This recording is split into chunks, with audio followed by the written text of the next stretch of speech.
transgressions, the illegality, the immorality, the unconstitutionality of paper money.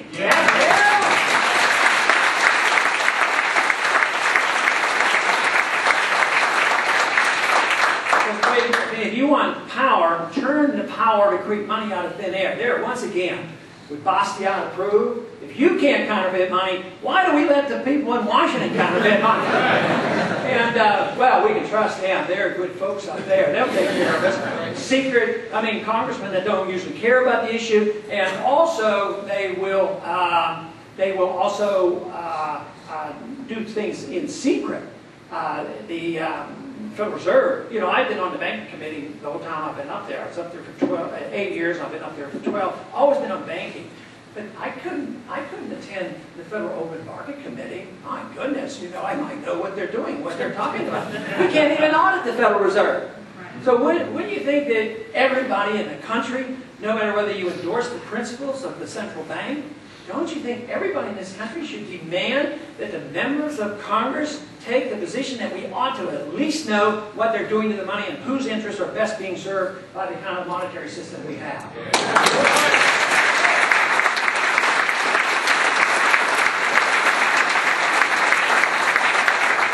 The reason the founders were so emphatic about this is that they knew about runaway inflation of the continental dollar, and it was chaotic. So that's why they said there's no authority for a central bank. You can't emit bills of credit. That was a proposal, and they said that you can only mint gold and silver coins. And now that is a strange creature that very few want to pay attention to. But what I find so fascinating is that it's okay. It's much better to talk about it today than it was a year and a half ago. That message is out. The dollar is crashing. Prices are going up. Financial bubbles are there. And it's not that complicated. They like to say, well, that's too complicated. We can't handle this whole thing about the Federal Reserve System.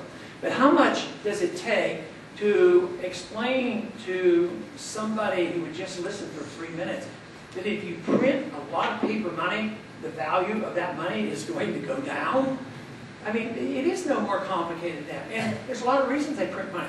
Most of the reason is to monetize our debt. We create debt, we can't borrow enough money. So we send it to the Fed, and the Fed creates the money out of thin air. But it also serves the interest of the banks, because they get to, through fractional reserve banking, they get to benefit as well. And it also gets, the big problem with inflation, it serves some people more than others. If everybody's prices would go up at the same rate, and everybody's salary would go up at the same rate, and everybody receiving Social Security would get their benefits at the same rate, it wouldn't be a theoretical problem. But then why do it?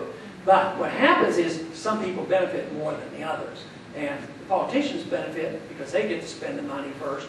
The banks get to spend the money next. The military-industrial complex and other international corporations get the money. But then when the money circulates, and then the high prices come, so the person who's hit the most is the person who's low middle income, who's still trying to make it on their own.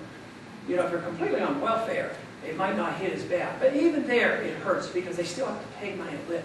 So the characteristic of inflation, it wipes out the middle class.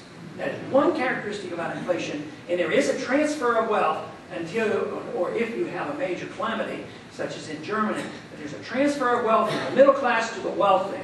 Just think of what's happening on Wall Street. A lot of firms are going bankrupt, and they should go bankrupt. But have you seen that sometimes they go bankrupt, and the guy that ran the company for the last 3 years gets a $30 million bonus?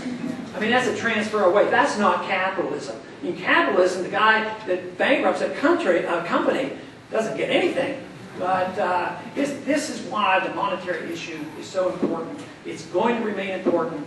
And this is where I'm more excited than ever, because I'm getting a lot more calls. We're getting a lot more interviews. There's a lot more attention. Just yesterday, the chairman of the banking committee allowed me to hold hearings. He participated. Barney Frank had the committee. And it was the study of the relationship of the dollar to rising oil prices. And because everybody talks about why oil prices are going up, and they'll talk about excessive profits and gouging and speculators and all these things, not enough drilling. Our side generally talks about not enough drilling. That's true, and I'm all for this extra drilling. But that's not it. It's because the dollar's going down in value, and that's why just having that hearing to talk about the relationship of the monetary system and why the price of gasoline is up, I think is a good step, a major step forward. So there's a lot of reasons to be optimistic. I am very pleased that our organization will continue. And really, one of the major things, one major reason why I wanted to stop by here was to tell you how much I appreciate everything you've done. There's so many places that I haven't gotten to, and I didn't get here in a year.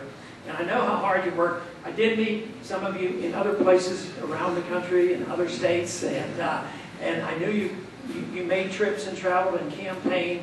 It's just really hard to express the appreciation, but believe me, I know what was involved, and I know how much work that you have done. So that was the main reason why I wanted to come by here, especially since I got into the region to help celebrate our anniversary and be with my family. So this has worked out very well for us. I appreciate, Virginia, for you stopping by and visiting with us, and thank you for that. And we will continue to fight to hold reins on this Congress up there so they quit spending all this money so that we truly can revive the spirit of liberty. It is what has made America great, and we should.